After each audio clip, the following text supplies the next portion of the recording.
Okay अभी देखो, हमको फंक्शंस ऑफ प्रोमोटर पढ़ने से पहले एक चीज़ तुमको याद रखना है। सपोजिंग क्वेश्चन में आता है the steps in the promotion stage, steps involved in the promotion stage.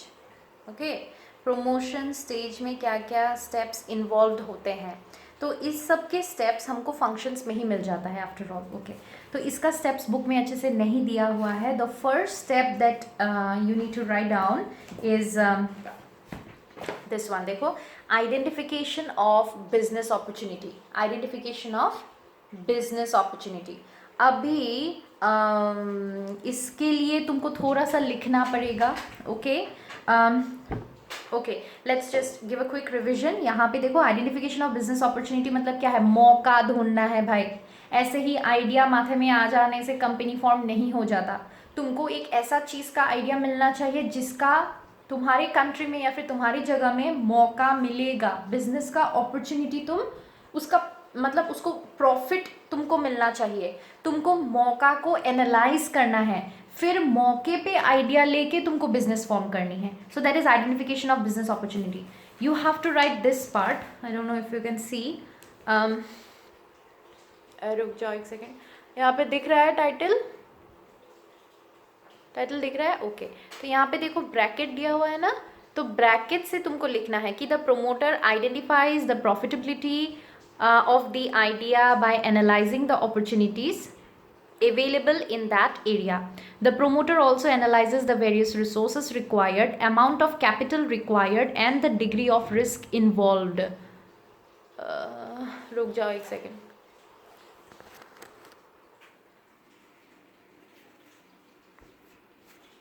I hope you can C now. ये जो है ना आइडेंटिफिकेशन ऑफ बिजनेस अपॉर्चुनिटी, तुमको यहाँ से लेके यहाँ तक लिखना है. कूल. फिर उसके बाद सेकेंड स्टेप आता है. सेकेंड स्टेप ये देखो, फीजिबिलिटी ऑफ स्टडीज़. फीजिबिलिटी जो है, फीजिबिलिटी वर्ड का मतलब अच्छे से समझ लो. फीजिबिलिटी मतलब होता है प्रैक्टिकलिटी ऑफ एन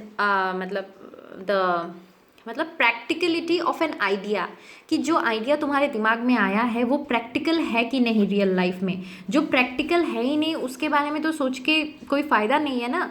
तो feasibility is all about practicality of the idea. Again, you don't have to write it down. It is in your book here, right here. Wait a second. देखो यहाँ पे देखो लिखा हुआ है feasibility word है ना. feasibility मतलब क्या होता है? डिटेल स्टडीज है. इसका मीनिंग दिया हुआ है देखो, practicality of the business idea, कि आइडिया कितना ज़्यादा प्रैक्टिकल है. अगर आइडिया प्रैक्टिकल नहीं है, सपोजिंग तुम्हारा दिमाग में आइडिया आया है कि हम मून में ना पान दुकान खोलेंगे, क्या ये प्रैक्टिकल है? ये प्रैक्टिकल नहीं है. क्या ये फीजिबल है? ये फीजिबल नहीं है. तो ऐसा आइडिया का गया तेल लेने, उसको कोई फ़ायदा नहीं है. वैसा आइडिया दिमाग में लाके कंपनी फॉर्म करने का, राइट? आर्टिफिशियल है, इम्पॉसिबल है. You can not form such stupid ideas. तो आइडिया को प्रैक्टिकल होना बहुत ज़रूरी है, जो कि ये सेकेंड स्टेज में आता है. Cool cool. What is feasibility? Practicability of an business idea. Okay, देखो यहाँ पे फीजिबिलिटी स्टडीज़, हम तीन फीजिबिलिटी जो स्टडीज़ होता है वो तीन और स्टडीज़ में इन्वॉल्व है, मतलब फीजिबिलिटी में है. एक है technical feasibility. It includes, okay, technical feasibility मतलब जो आइडिया तुम्हारा दिमाग में आया है उसको अप्लाई करने के लिए क्या इंडिया में, ऑफकोर्स इंडिया में ही तुम खोल रहे हो, क्या इंडिया में वो टेक्नोलॉजी मौजूद है? क्या इंडिया में वो टेक्नोलॉजी मौजूद है? अगर नहीं है, क्या हमारा बाहर से इंपोर्ट करने का औकात है? क्या बाहर भी मिलता है वो टेक्नोलॉजी? वो तुमको टेस्ट करना है. कंपनी फॉर्म करने से टेस्ट करो. उसके बाद फाइनेंशियल फीजिबिलिटी. फाइनेंशियल मतलब क्या तुम्हारे हाथ में उतना पैसा है कि तुम इस आइडिया को अप्लाई कर सको? क्या उतना ज़्यादा पैसा है तुम्हारे पास? नेक्स्ट आता है इकोनॉमिक फीजिबिलिटी, मतलब जो आइडिया तुम्हारा दिमाग में आया है क्या उसको हम अप्लाई करके प्रॉफिट इनकम कर पाएंगे? अगर प्रॉफिट नहीं आ रहा है तो what is the use of forming a business? It's useless, right? So these are the three feasibility studies. Now let's go for details.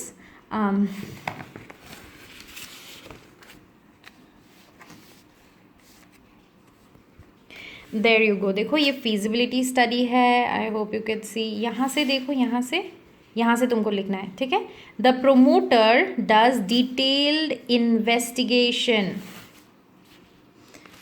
regarding cost, profitability, production process, demand of the product, etc., to give practical shape to the idea. Okay, while doing this, promoter takes the help of a specialist or expert such as chartered accountant, engineer, etc., then who makes an objective analysis of all the details collected by the promoter. Okay, all the details collected by the promoter. Just till here, और मत लिखना, फिर लिखना है feasibility includes technical feasibility, financial feasibility, economic feasibility. That's it, nothing else. Okay, तो यहाँ तक लिख लेना. तो ये हो गया तुम्हारा सेकेंड वाला stage. Let's go for the third one, deciding the name of the company. ये जो deciding the name of the company है, ये वाला चीज़ में तुमको यहाँ मिल जाएगा. देखो फंक्शंस में